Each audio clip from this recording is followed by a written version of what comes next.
મિત્રો, આ છેલ્લા 30 વર્ષથી એડવર્ટાઇઝિંગ અને બ્રાન્ડિંગની દુનિયામાં કામ કર્યા પછી અને મારા જીવનના 52 વસંત ઋતુ જોયા પછી આ પોસ્ટમેન જેવું કામ કર્યા પછી મને એવો વિચાર આવ્યો, કારણ કે મારું કામ શું, લોકોને અભિવ્યક્તિમાં મદદ કરવી. પછી પ્રોડક્ટ હોય, બ્રાન્ડ હોય, મુખ્યમંત્રી હોય, મોટા ઇન્ડસ્ટ્રીયલિસ્ટ હોય, સવારથી ઉઠીને એમને જે અભિવ્યક્ત કરવું છે એમાં સહાયતા કરવાની કે ભાઈ આ રીતે. તો મને એમ થયું કે મારી વ્યક્તિગત કોઈ અભિવ્યક્તિ છે, હું શું કહેવા માંગુ છું, મનુષ્યના રૂપમાં જન્મ લઈને કોઈ એવી વાત છે જે મારે મરતા પહેલા કરવી છે. તો ખૂબ આત્મચિંતન કર્યા પછી સમથિંગ તમને બહુ જ અંતરના ઊંડાણથી કોઈ આત્મીય સ્પંદનનો આદાન પ્રદાન કરવો હોય તો શું છે. એટલે ખૂબ આત્મચિંતન કર્યા પછી મેં એવું નક્કી કર્યું કે શ્રીમદ ભગવદ્ ગીતા એ મારી અભિવ્યક્તિ છે. હું સ્વામી વિવેકાનંદ અને તિલક મહારાજનો શિષ્ય છું. એમના લાઈફ, બાલ ગંગાધર તિલક અને સ્વામી વિવેકાનંદ, એમના જીવનને એમણે ભગવદ્ ગીતાના 700 શ્લોકને એમણે સમર્પિત કરી દીધું. અને જીવનમાં જે કંઈ કામ કર્યું, એમણે જે કૃત્ય કર્યું એ ભગવદ્ ગીતાના ચશ્માથી, એના માધ્યમથી જ એમણે જે કંઈ કર્યું. અભિવ્યક્તિની અંદર એક પ્રાથમિક આવશ્યકતા છે સ્પષ્ટતા, ક્લેરિટી. તમે જો સ્પષ્ટ ન હો કે તમારે શું અભિવ્યક્ત કરવું છે, પછી તો અભિવ્યક્તિ સંભવ જ નથી. ભગવદ્ ગીતા તમારા જીવનના દરેક કન્ફ્યુઝનને ક્લેરિટીમાં કન્વર્ટ કરે છે. એટલા માટે ભગવદ્ ગીતા બહુ આવશ્યક છે. એટલે વ્યક્તિના રૂપમાં આપણી ઉન્નતિ અને એક રાષ્ટ્રના રૂપમાં આપણે સશક્ત થવું હોય તો ભગવદ્ ગીતાના 700 શ્લોક એ આપણને હેલ્પફુલ થઈ શકે છે. કોઈ ભક્ત, માની લો કે મીરાબાઈ, કોઈ ભક્ત જ્યારે ભગવાનને માધ્યમ બનાવીને જ્યારે અભિવ્યક્તિ કરે તો એ સુરસરિતા બને છે, સુંદર ભજનો.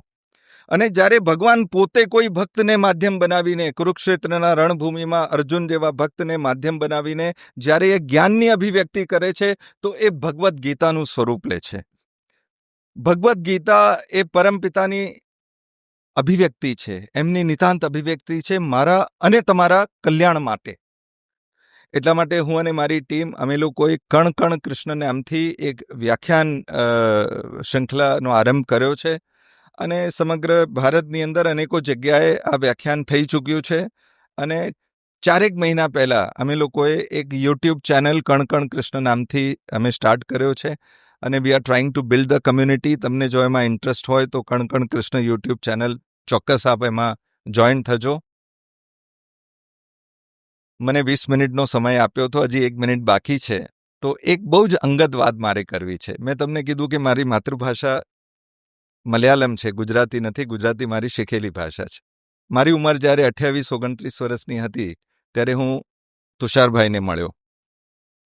અને આમ તો અમે હિન્દી ભાષી પણ નથી, કારણ કે મલયાલમ બોલીએ એટલે હિન્દી પણ. એટલે અંગ્રેજી માટે અમારા ભાઈ ડૉક્ટર શશી થરૂરને આદર્શ માન્યા, હિન્દી માટે અટલ બિહારી વાજપેયીને ખૂબ સાંભળીને રસાસ્વાદન કર્યું. અને એકલવ્યની જેમ હું હિન્દી પણ શીખ્યો. જ્યારે તુષારભાઈ જીવનમાં આવ્યા ત્યારે મને થયું કે આ ગુજરાતી આદર્શ છે, આ વ્યક્તિ આદર્શ છે. એટલે એ દિવસથી 10-12 વર્ષ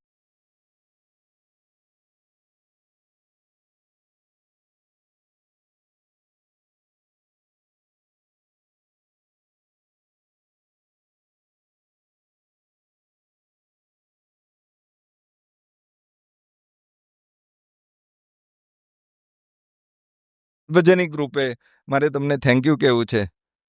Tusharbhai, thank you so much. આપ મારા જીવનમાં આવ્યા તો મા સરસ્વતીની કૃપા થઈ. Thank you so much. તો મિત્રો, અમદાવાદ ઇન્ટરનેશનલ લિટરેચર ફેસ્ટિવલના ઉમાશંકરજી, મિત્ર વિશન રાવલ અને નિરીક્ષિકા બેન હેતલબેન, બધાનો ખૂબ ખૂબ આભાર કે મને યાદ કર્યા. આપણે આશા કરીએ કે આવી રીતે અલગ અલગ મંચ ઉપર આપણે બધા ભેગા થઈશું.